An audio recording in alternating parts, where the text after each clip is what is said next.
Hi అండి, అందరికీ నమస్కారం. మార్చి 3, 2026 మనకి చంద్రగ్రహణం రాబోతుంది. ఈ చంద్రగ్రహణం ప్రధానంగా ఈ 5 రాసుల వారి జీవితాల్లోకి ఒక గొప్ప అదృష్టాన్ని తీసుకురాబోతుందని చెప్పేసి మనకు జ్యోతిష్య పండితులు చెప్తున్నారు. ఈ 5 రాసుల వారు ఎవరైతే ఉన్నారో వాళ్ళు ఎన్నాళ్ళ నుంచి పడ్డ కష్టాలు, బాధలు, ఆర్థిక సమస్యలు, అప్పుల సమస్యలు, అనారోగ్య సమస్యల నుంచి పూర్తిగా బయటపడి ఐశ్వర్యం అనేది వెల్లివిరుస్తుంది. ఈ రాశుల వారికి ఈ గ్రహణం తమ అభివృద్ధికి దొరికినటువంటి ఒక అవకాశం. ఈ గ్రహణం వలన వీరి జాతక దోషాలన్నీ పోయి ఇక నుంచి పట్టిందల్లా బంగారంగా మారుతుంది. ఉద్యోగంలో ప్రమోషన్స్, వ్యాపారాల్లో లాభాలు, కుటుంబాల్లో సంతోషాలు వెల్లివిరుస్తాయి. కాబట్టి ఈ గ్రహణం ఈ 5 రాశుల వారి జీవితాన్ని మలుపు తిప్పి ఏకంగా 70 సంవత్సరాల పాటు అంతులేని అదృష్టాన్ని అందిస్తుంది. ఇది మీ విజయానికి ఒక కొత్త నాంది. మీరు చేసే ప్రతి పనుల్లో కూడా విజయాలు లభిస్తాయి. దైవబలం మరియు గ్రహబలం అనేది తోడైతే ఒక మనిషి ఎంత ఎత్తుకు ఎదుగుతారో ఈ 5 రాసుల వారు ఉదాహరణగా నిలవబోతున్నారు. ఒక రకంగా చెప్పాలంటే వీరి అదృష్టం ఆకాశాన్ని తాకనుంది. స్థిరాస్తులు కొనుగోలు చేస్తారు. సమాజంలో గౌరవ మర్యాదలు పెరుగుతాయి. ఈ అవకాశం 70 సంవత్సరాల కాలం వీరి వంశాభివృద్ధికి, వీరి కీర్తి ప్రతిష్టలకు పునాదిగా మారబోతుంది. మరి ఇంతటి అదృష్టాన్ని సొంతం చేసుకున్నటువంటి 5 రాసుల వారు ఎవరు, ఏంటి అనేది మీరు వీడియోని ఎక్కడా కూడా స్కిప్ చేయకుండా చివరి వరకు వింటేనే మీకు పూర్తిగా వివరంగా అర్థమవుతుంది. ఎందుకంటే ఇందులో చెప్పబోయే పరిహారాలు, సలహాలు మీ ఎదుగుదలకు బాగా ఉపయోగపడతాయి. ఈ చంద్రగ్రహణం నుంచి ఈ 5 రాసుల వారి జీవితాల్లో మహా అద్భుతాలు జరుగుతాయి. మీరు మట్టిని పట్టుకున్నా కూడా అది బంగారంగా మారుతుంది. తరతరాలు కూర్చొని తిన్న తరగని ఆస్తి, ఐశ్వర్యాలు మీ సొంతమవుతాయి. కాబట్టి అసలు వాళ్ళు ఎవరు, ఆ రాసులు ఏంటి, ఇదంతా కూడా పూర్తిగా విని ఇంకొంతమంది మిత్రులకు రీచ్ అవ్వడం కోసం ఈ వీడియోకి ప్లీజ్ లైక్ ఇచ్చి సపోర్ట్ చేయండి. లైక్ చేసినప్పుడు కామెంట్ దగ్గర హైప్ వస్తుంది. అక్కడ మీ యొక్క పాయింట్స్ అనేవి యాడ్ చేయవచ్చు.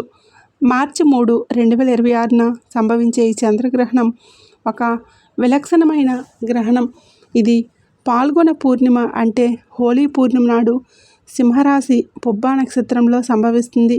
దీని ప్రభావం ప్రపంచవ్యాప్తంగా ఉంటుంది. అలాగే ఈ గ్రహణం మన భారతదేశంలో కూడా కనిపిస్తుంది. అంటే ఈ గ్రహణం రోజునే మనకు హోలీ పండుగ రాబోతుంది. అలాగే ఇదే రోజున పౌర్ణమి కూడా వస్తుందన్నమాట. కానీ ఈసారి పౌర్ణమితో పాటుగా మనకు గ్రహణం కూడా వచ్చింది. కాబట్టి ప్రతికూల శక్తులు అనేవి ఉంటాయి. ఈ రోజున హోలీని దాదాపుగా జరుపుకోకపోవడమే మంచిది. కాకపోతే కొంతమంది హోలీ ఆటలు ఆడుకునే వాళ్ళు ఉంటారు. కాబట్టి అలాంటి వారు ఉదయం 11 గంటల లోపే హోలీ ఆటలు ఏదన్నా ఉంటే అవి ముగించుకోండి. తర్వాత మాత్రం మీరు హోలీ పండుగను జరుపుకోకూడదని మనకు జ్యోతిష పండితులు చెప్తూ ఉన్నారు. ఎందుకంటే చంద్రుడు మనకు తల్లితో సమానం, సూర్యుడు తండ్రితో సమానమని శాస్త్రాలు చెప్తూ ఉన్నాయి. అలాంటి చంద్రుడికి గ్రహణం పట్టింది. కాబట్టి ఈ రోజున హోలీ ఆట ఏదన్నా ఉంటే మీరు మధ్యాహ్నం 11, 12 గంటల లోపే ముగించుకోండి. చంద్రుడు మనకు ఆరోగ్యాన్ని ఇస్తాడు, ఔషధాన్ని ఇస్తాడు, మనకు అనారోగ్య సమస్యలను తగ్గిస్తాడు. ఈ సమయంలో చంద్రుడు రావడంతోనే గ్రహణంతో కనిపిస్తాడు. కాబట్టి ఈ గ్రహణాన్ని గ్రస్తోదయ చంద్రగ్రహణం అంటారు. అలాగే కేతుగ్రస్త చంద్రగ్రహణం అని కూడా పిలుస్తూ ఉంటారు. ఈ గ్రహణం మనకు మధ్యాహ్న సమయంలో 3:20 ప్రారంభమయ్యి రాత్రి 6:47 వరకు కనిపిస్తుంది. ఇది మనకు భారతదేశంలో ఉంది. కాబట్టి ఇది భారతీయులకు కూడా వర్తిస్తుంది. కాబట్టి నియమాలు పాటించాల్సిందే. అంటే సోతక నియమాలు పాటించాలి. ఈ సమయంలో ఆలయాలను మోస్తారు. అలాగే ఇంటిని, వాకిల్ని గ్రహణం తర్వాత శుద్ధి చేసుకోవాలి. ముఖ్యంగా గర్భిణీ స్త్రీలు ఎవరైతే ఉన్నారో వాళ్ళు ఈ సమయంలో పొరపాటును కూడా బయటికి రాకూడదు. అలాగే ఇంట్లో కూడా దైవనామస్మరణ చేసుకుంటూ కూర్చోవాలి. గోళ్ళు కొరుక్కోవడం, కూరగాయలు కట్ చేసుకోవటం, కుట్లు వేసుకోవటం ఇలాంటి పనులు పొరపాటును కూడా చేయకూడదు. ఇంటికి కిటికీలు, తలుపులు మొత్తం కూడా వేసేసుకోవాలి. ఈ సమయాల్లో బయటికి రావటం కానీ, హాస్పిటల్కి వెళ్దాం ఇలాంటి పొరపాటును కూడా చేయకూడదు. ప్రశాంతంగా దైవనామస్మరణ చేసుకుంటూ మాత్రమే కూర్చోండి. అప్పుడే మీ కడుపులో ఉన్న బిడ్డలు బాగుంటారు, ఆరోగ్యంగా. ఇక ఈ రోజున దర్బలు వేయాలి. ఆహార పదార్థాల్లో అంటే నిల్వ పచ్చళ్ళలో, బియ్యంలో, కూరగాయల్లో, పాలు, పెరుగు, నీళ్లు ఇలా ప్రతి ఆహార పదార్థాలలో దర్బలు వేసుకోవాలి. ఎందుకంటే వాతావరణంలో రేడియేషన్స్ అనేవి ఈ సమయంలో ఉంటాయి. ఈ దర్బలకు విషకిరణాలను గ్రహించి ఆహారాన్ని పవిత్రంగా మార్చే శక్తి ఉంటుంది. అలాగే మీ ఇంటి డాబా మీద పైన కూడా మీరు దర్బలను వేసుకోవచ్చు. అలా వేసుకోవడం వలన మీరు సురక్షితంగా ఉంటారు. దర్బలు అందుబాటులో లేకపోతే తులసి దళాలైనా మీరు వేసుకోవచ్చు, అంటే తులసి ఆకులైనా వేసుకోవచ్చు. దర్బలు అందుబాటులో లేకపోతే ఆ సమయంలో ముందుగానే మీరు వేసేసుకొని గ్రహణం పూర్తయిన తర్వాత వాటిని తీసి పడేసేయండి. తర్వాత గ్రహణం పూర్తయిన తర్వాత ప్రతి ఒక్కరూ కూడా తలస్నానాలు చేయాలి. అలాగే ఇంటిని, వాకిల్ని కూడా శుద్ధి చేసుకోవాలి. దేవుడి గుడిలో ఉన్నటువంటి చిత్రపటాలన్నీ కూడా శుభ్రంగా తుడుచుకొని తర్వాత మాత్రమే పూజ చేయాలి. ఈ నియమాలను ఈ 5 రాసుల వారు మాత్రమే కాకుండా ప్రతి ఒక్కరూ కూడా ఈ నియమాలను తప్పనిసరిగా ఆచరించాలి.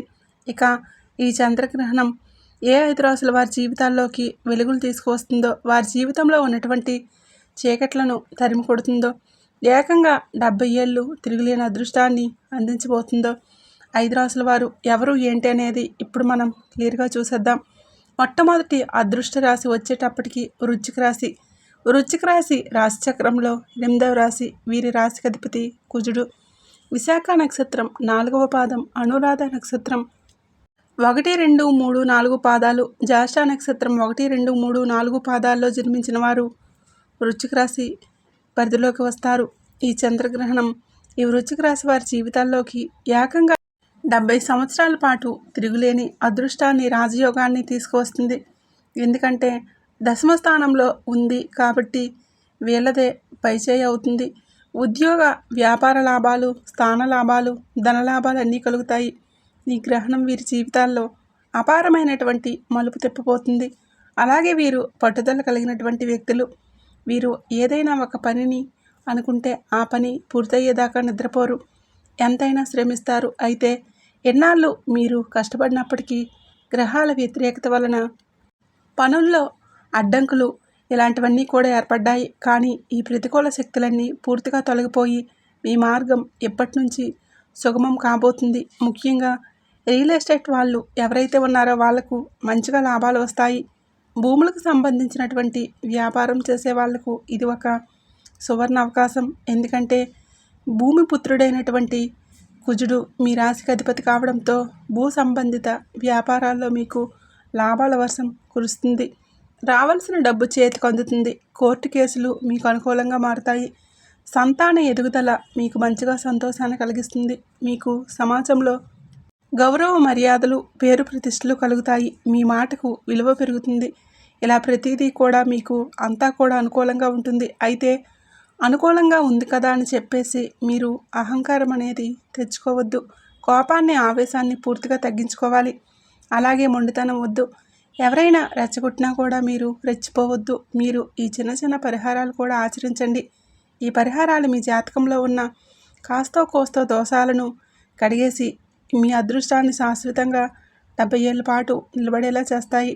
మీరు ప్రతి మంగళవారం సుబ్రహ్మణ్య లేదా ఆంజనేయ స్వామిని దర్శించుకోవడం వలన మీ జాతకంలో ఉన్న అడ్డంకులన్నీ తొలగిపోతాయి. మీ రాశికి అధిపతి కుజుడు కాబట్టి ఎర్రటి కందిపప్పును, అలాగే ఎర్రటి వస్త్రాలను పేదవాళ్లకు దానంగా ఇవ్వడం వలన మీ జాతకంలో ఉన్న కుజదోషాలు తగ్గుతాయి. అలాగే మీరు హనుమాన్ చాలీసాను పఠించండి. ఆవుకు ఆహారంగా నానబెట్టినటువంటి శనగలు లేదా బియ్యము, బెల్లము తినిపిస్తే ఆర్థిక ఇబ్బందులన్నీ తొలగిపోయి మీకు బాగా కలిసి వస్తుంది.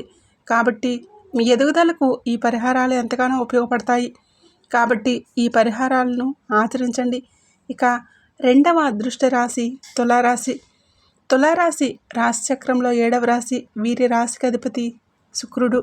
చిత్తా నక్షత్రం 3, 4 పాదాలు, స్వాతి నక్షత్రం 1, 2, 3, 4 పాదాలు, విశాఖ నక్షత్రం 1, 2, 3 పాదాల్లో జన్మించిన వారు తులారాశి పరిధిలోకి వస్తారు. తులారాశి వారికి అధిపతి శుక్రుడు. శుక్రుడు అంటేనే భోగభాగ్యాలు, విలాసాలు మరియు సౌభాగ్యాలకు కారకుడు. ఈ గ్రహణ ప్రభావం వలన ఈ తులారాశి వారికి లక్ష్మీ యోగం పట్టబోతుంది. ఎన్నాళ్ళ నుంచి మీరు పడ్డ బాధలు కష్టాలు, ఆర్థిక సమస్యలు, అనారోగ్య సమస్యలు, అప్పుల బాధలు ఇలాంటివన్నీ కూడా పూర్తిగా తొలగిపోతాయి. ఇప్పటి నుంచి మీ యొక్క కష్టాలకు, ఇబ్బందులకు ముగింపు పడనుంది. ఇంకా ఈ తులారాశి వారికి సొంతింటి కళ అనేది నెరవేరుతుంది. ఖచ్చితంగా మీరు నూతన గృహ నిర్మాణ యోగం అనేది చేస్తారు. మీరు సొంతిల్లు అనేది కట్టుకుంటారు. అది ఒక సొంతిల్లు రూపంలో కావచ్చు, లేదా ఒక అపార్ట్మెంట్ ఫ్లాట్ రూపంలో కావచ్చు. ఏదైనా సరే ఒక సొంతింటి కళ అనేది మీకు ఖచ్చితంగా నెరవేరుతుంది. ఇంకా వాహనాలు కొనుగోలు అనేది కూడా మీరు చేస్తారు. అంటే ఒక బైక్ కావచ్చు, కారు కావచ్చు, ఇలాంటివి వాహనాలు కూడా మీరు కొనుగోలు చేసే అవకాశం అనేది ఉంది. వ్యాపారస్తులకు ఇది ఒక స్వర్ణయుగం లాంటిది. మీరు పెట్టిన పెట్టుబడులకు రెట్టింపు లాభాలు అనేవి వస్తాయి.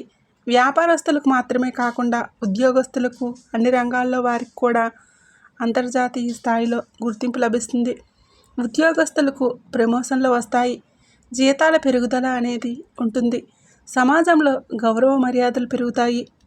కుటుంబంతో సంతోషంగా ఉండే అవకాశాలు ఎక్కువగా ఉంటాయి. కుటుంబంలో మీ యొక్క భాగస్వామి నుంచి మీకు అదృష్టం, ఆస్తి అనేవి ఏదో ఒక రూపంలో ఖచ్చితంగా కలిసి వస్తాయి. మీరు ఈ సమయంలో ఏ పని ప్రారంభించినా కూడా మీకు అది బాగా కలిసి వస్తుంది. మీ మాటకి విలువ పెరుగుతుంది. అలాగే మీరు ఈ చిన్న చిన్న పరిహారాలు కూడా ఆచరించడం వలన మీ ఎదుగుదలకు ఈ పరిహారాలు ఇంకా బాగా ఉపయోగపడతాయి. మీరు శుక్రవారం లక్ష్మీదేవి యొక్క ఆరాధన చేసుకోండి. లక్ష్మీదేవి దగ్గర నేతితో దీపారాధన చేయండి. తెల్లటి పూలతో అలంకరణ చేసేసి మీరు పూజ చేసుకోండి. శుక్రవారం రోజున తెలుపు రంగు వస్త్రాలు ధరించడం, అలాగే పేదలకు బియ్యం, చక్కెర, పాలు వంటి తెల్లటి పదార్థాలను దానం చేయటం వలన ఈ జాతకంలో శుక్రగ్రహం అనేది ఇంకా బలోపేతమవుతుంది. అలాగే కనకదార స్తోత్రం పఠించడం వలన మీకు అంతా కూడా కలిసి వస్తుంది. కాబట్టి ఈ చిన్న చిన్న నియమాలు అనేవి మీరు ఆచరించండి. ఈ చంద్రగ్రహణం వలన మీకు మంచిగా లాభాలు అనేవి కలిసి వస్తాయి. మీకు గ్రహస్థితి అనేది బాగుంటుంది, అనుకూలంగా ఉంది. ఇక 70 ఏళ్ల పాటు మీకు తిరుగులేని రాజయోగం అనేది పడుతుంది. ఇంకా ఈ 70 సంవత్సరాలలో ముఖ్యంగా ఈ చంద్రగ్రహణం దగ్గర నుంచి 3 నెలలు, ముఖ్యంగా 3 నెలలు ఏవైతే ఉన్నాయో ఆ 3 నెలలు అయితే మాత్రం మీరు మట్టిని పట్టుకున్నా కూడా అది బంగారంగా మారుతుంది. ఈ 3 నెలలు అయితే ఇంకా మీకు అదృష్టాన్ని తెచ్చిపెడుతుంది. ఇది తులారాశి వారికి సంబంధించింది. ఇక 3వ అదృష్ట రాశి మిథున రాశి. మిథున రాశి వారికి అధిపతి బుధుడు. మృగశిర 3, 4 పాదాలు, ఆరుద్ర 1, 2, 3, 4 పాదాలు, పునర్వసు 1, 2, 3 పాదాల్లో జన్మించిన వారు ఈ మిథున రాశి పరిధిలోకి వస్తారు.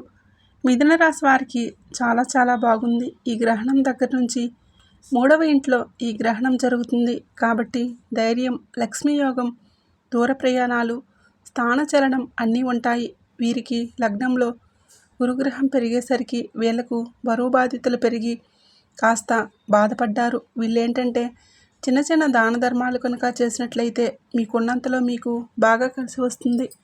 దాన ధర్మాలు మీ జాతకంలో ఉన్నటువంటి దోషాలను, దరిద్రాలను పూర్తిగా కడిగేస్తాయి. మీకు బ్రహ్మాండంగా ఉంటుంది. మీ రాశికి అధిపతి బుధుడు. కాబట్టి మీరు సహజంగానే ధైర్యాన్ని కలిగి ఉంటారు. అలాగే తోబుట్టువులతో సంబంధాలు కూడా మీకు బాగుంటాయి. మీకు దూర ప్రయాణాలు, చిన్న చిన్న ప్రయాణాలు ఇలాంటివి ఎక్కువగా ప్రయాణాలు చేసే అవకాశాలు కనిపిస్తూ ఉన్నాయి. పెండింగ్లో ఉన్న పనులు పూర్తవుతాయి. వీరికి సహజంగానే తెలివితేటలు, మాటకారితనం అనేవి ఎక్కువగా ఉంటాయి. మీరు చెప్పే మాట ఎదుటివారిని ఇట్టే ఆకట్టుకుంటుంది. దీనివలన మీకు పదోన్నతులు, గుర్తింపు లభించే అవకాశాలు ఎక్కువగా ఉంటాయి. రావాల్సినటువంటి డబ్బు చేతికందుతుంది. ఇది అన్ని కళల్లో ఉన్నవారికి ఒక స్వర్ణయుగం లాంటిది. విదేశీ ప్రయాణాలు ఎవరైతే చేయాలనుకుంటున్నారో వాళ్లకు విదేశీ ప్రయాణాలు చేసే అవకాశం అనేది ఉంటుంది. మీ భవిష్యత్తు చాలా బాగుంటుంది. కుటుంబంలో ఉన్నటువంటి గొడవలు తగ్గి ప్రేమానురాగాలు పెరుగుతాయి. ఆరోగ్యం కుదుటపడుతుంది. మానసిక ప్రశాంతత కలుగుతుంది. అలాగే సంపాదించుకున్నటువంటి డబ్బును 4 రూపాయలు పొదుపు చేసుకునే మార్గాలు కూడా మీకు పుష్కలంగా ఉన్నాయి. ఎట్లా అయినా సరే మీ రాశికి మాత్రం తిరుగు అనేది ఉండదు. మిథున రాశి వారికి ఇదొక గొప్ప అవకాశం. అలాగే మీరు చిన్న చిన్న పరిహారాలు పాటించండి. మీ రాశికి అధిపతి బుధుడు కాబట్టి బుధగ్రహ అనుగ్రహం కోసం ఆవుకు పచ్చగడ్డి, తోటకూర ఇలాంటివి తినిపించండి. విష్ణు సహస్రనామం పారాయణం చేయండి. సోమవారాలు శివారాధన చేయండి. శివారాధన ఈ మిథున రాశి వారికి విశేషమైన ఫలితాన్ని ఇస్తుంది. శివలింగానికి అభిషేకం చేసుకోండి. ఇలాంటి పరిహారాలు మిమ్మల్ని ఇంకా గొప్ప స్థాయిలో ఉంచుతాయి. ఇంకా తర్వాత అదృష్ట రాశి మీనరాశి. మీనరాశి వారిది రాశిచక్రంలో 12వ రాశి. వీరి రాశికి అధిపతి గురుడు. పూర్వభాద్ర 4వ పాదం, ఉత్తరాభాద్ర 1, 2, 3, 4 పాదాలు, రేవతి 1, 2, 3 పాదాల్లో జన్మించిన వారు మీనరాశి పరిధిలోకి వస్తారు. ఏళ్నాటి శనితో బాధపడుతున్న మీనరాశి వారికి రుణ బాధలన్నీ తీరిపోతాయి. ఆర్థిక అప్పుల సమస్యలు, శత్రు సమస్యలు, అనారోగ్య సమస్యలు పూర్తిగా తగ్గుతాయి. మీ కష్టాలకు ముగింపు పడనుంది. మీనరాశి వారు సహజంగా అత్యంత సున్నిత మనస్కులు, దయాగుణం కలిగిన వారు. ఇతరుల బాధలను చూసి చలిస్తారు, కానీ అదే మీకు శాపంగా మారుతుంది. ఏదో సామెత చెప్పినట్లు మంచికి పోతే చెడు ఎదురైనట్లు ఈ రోజుల్లో మంచి వాళ్ళను ఎక్కువగా అంటే చెడుగా అపార్థాలు చేసుకునే అవకాశాలు అనేవి ఉంటున్నాయి. కాబట్టి మీరేంటంటే మీనరాశి వారు దాదాపుగా మౌనంగా ఉండే ప్రయత్నం అనేది చేయండి. అడగకుండా ఎవరికి సలహాలు అనేవి ఇవ్వద్దు. అలాగే మీ యొక్క ప్రతి ఆలోచన కూడా ఎదుటివారికి చెప్పడం ఇలాంటివి చేయొద్దు. మీ యొక్క మౌనం మిమ్మల్ని గొప్ప స్థాయిలో నిలబెడుతుంది. అలాగే రుణరోగ శత్రుబాధలతో మీరు మానసిక వేదనను గత కొన్ని సంవత్సరాలుగా అనుభవిస్తున్నారు. అవన్నీ పూర్తిగా తొలగిపోతాయి. డబ్బు ఎంత సంపాదించినా కూడా నీటిలాగా ఖర్చు అయిపోవడం, అప్పుల బాధలు, ఆర్థిక సమస్యలతో ఎన్నో రకాల మానసిక ఇబ్బందులు మీరు అనుభవిస్తున్నారు. అయితే ఈ గ్రహణ ప్రభావంతో మీ జాతక దోషాలన్నీ పూర్తిగా తొలగిపోతాయి. శత్రువులపై మీరు విజయాలు సాధిస్తారు. మిమ్మల్ని తక్కువగా అంచనా వేసిన వారికి మీరంటే ఏంటి అనేది అర్థమవుతుంది. అలాగే మీ యొక్క ఆరోగ్యం కూడా కుదుటపడుతుంది. ఆర్థికంగా బాగా కలిసి వస్తుంది. ఉద్యోగస్తులకు ప్రమోషన్స్, జీతాల్లో పెరుగుదల, వ్యాపారస్తులకు మంచిగా లాభాలు అనేవి ఉంటాయి. మీరు దైవభక్తి కలిగి ఉంటారు కాబట్టి ఆ దైవమే మిమ్మల్ని కాపాడుతుంది. మీ జాతకంలో ధనయోగం బలంగా ఉంటుంది. రాబోయే 70 ఏళ్ల పాటు మీకు ఆస్తి, ఆరోగ్యం, ఆయుస్సు, సిరి సంపదలు పెరుగుతాయి. కుటుంబంలో సుఖశాంతులు కలుగుతాయి. పిల్లల వలన పేరు ప్రతిష్టలు వస్తాయి. భార్యాభర్తల మధ్య సఖ్యత పెరుగుతుంది. కుటుంబంలో అన్యోన్యత, ప్రేమానురాగాలు ఉంటాయి. మీరు ప్రతిరోజు కనకదార స్తోత్రం పఠించడం వలన మీకు బాగా కలిసి వస్తుంది. శివాభిషేకం చేసుకోండి. శివుడికి ఇంట్లో పూజ చేసుకోండి. శివపార్వతుల పూజ మీకు బాగా కలిసి వస్తుంది. మీ రాశికి అధిపతి గురుడు కాబట్టి గురువారం రోజున పసుపు రంగు వస్త్రాలను ధరించండి. అలాగే శనగలు, అరటి పండ్లను దానం చేయండి. పేదలకు, ఆవుకు ఆహారంగా పచ్చగడ్డిని, అలాగే ఏదన్నా కూరగాయలను కానీ పండ్లను కానీ తినిపించడం వలన జాతక దోషాలు తొలగిపోతాయి. పెద్దలను, గురువులను గౌరవించడం ద్వారా మీ అదృష్టం అనేది రెట్టింపు అవుతుంది. ఇక 5వ అదృష్ట రాశి ధనుసు రాశి. ధనుసు రాశి రాశిచక్రంలో 9వ రాశి. వీరి రాశికి అధిపతి గురుడు. మూల 1, 2, 3, 4 పాదాలు, పూర్వాషాఢ నక్షత్రం 1, 2, 3, 4 పాదాలు, ఉత్తరాషాఢ 1వ పాదంలో జన్మించిన వారు ధనుసు రాశి పరిధిలోకి వస్తారు. ధనుసు రాశి వారికి ఈ చంద్రగ్రహణం దగ్గర నుంచి 70 ఏళ్ల పాటు తిరిగిలేని అదృష్టం, రాజయోగం అనేది పడుతుంది. వీరికి దేవగురువు అయిన బృహస్పతి అనుగ్రహం అనేది మెండుగా ఉంటుంది. కాబట్టి మానసిక ఆందోళనలు, వృత్తిపరమైనటువంటి ఆలోచనలు ఇవన్నీ కూడా ఇప్పటి నుంచి తగ్గుముఖం పడతాయి. విదేశీ ప్రయాణాలు చేసే అవకాశం అనేది ఉంటుంది. మీ కలలు నిజమవుతాయి. అలాగే పిత్రార్జిత ఆస్తులు ఏవైతే ఉంటాయో అవి మీ చేతికి అందుతాయి. ఈ మంచితనమే మిమ్మల్ని కాపాడుతుంది. మీ వంశంలో ఎవరికీ లేనటువంటి పేరు ప్రఖ్యాతులు, కీర్తి ప్రతిష్టలు అనేవి మీకు దక్కుతాయి. సమాజంలో గౌరవ మర్యాదలు అనేవి పెరుగుతాయి. రాజకీయ నాయకులకు పదవీ లాభం కలుగుతుంది. రాజభోగాన్ని అనుభవిస్తారు. దైవం మీకు ఎప్పుడూ కూడా ప్రతి పనిలో తోడుగా ఉంటుంది. మీ జీవితంలోకి కొత్త వెలుగులు వస్తాయి. ఈ ధనుసు రాశి వారు గ్రహణం తర్వాత స్నానం చేసే నీటిలో చిటికెడు పసుపు వేసుకొని ఆ నీటితో స్నానం చేయండి. తర్వాత దత్తాత్రేయ స్వామిని పూజించండి. గురుగ్రహ అనుగ్రహం వలన మీకు బాగా కలిసి వస్తుంది. అలాగే మీ రాశికి అధిపతి గురువు కాబట్టి పసుపు రంగు వస్త్రాలను ధరించండి. గుడిలో శనగలను దానం చేయటం, అరటి పండ్లను దానం చేయటం, అన్నదానం చేయటం వలన ఈ దానాలు మీ జాతక దోషాలను పూర్తిగా తొలగించి మిమ్మల్ని గొప్ప స్థాయిలో కూర్చోబెడతాయి. అలాగే గురువుల యొక్క ఆశీస్సులు కూడా మీ జీవితానికి బాగా ఉపయోగపడతాయి. ఇలాంటి నియమాలు ఆచరించండి.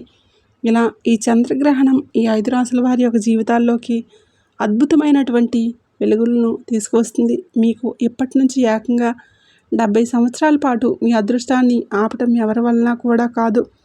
లక్షల కోట్లు ఇచ్చిన శత్రువులు పనికట్టుకొని మరీ మీ యొక్క అదృష్టాన్ని చెడగొట్టాలని చూసినా, ఎన్ని చేసినా కూడా మీ అదృష్టాన్ని ఆపడం ఎవరి వలన కాదండి. మీకు అంత బాగా కలిసి వస్తుంది.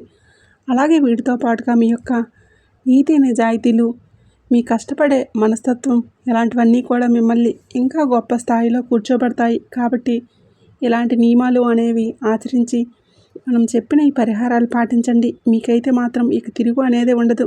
అర్థమైంది కదండి ఈ చంద్రగ్రహణం ఏ 5 రాసుల వారి యొక్క జీవితాల్లోకి మంచిగా కలుసుబాటును, అదృష్టాన్ని, తిరుగులేని ఐశ్వర్యాన్ని తీసుకువస్తుంది ఏంటి అనేది. ఈ వీడియో మీకు నచ్చినట్లయితే తప్పకుండా ఈ వీడియోకి లైక్ ఇచ్చి సపోర్ట్ చేయండి. లైక్ చేసినప్పుడు కామెంట్ దగ్గర హైప్ వస్తుంది.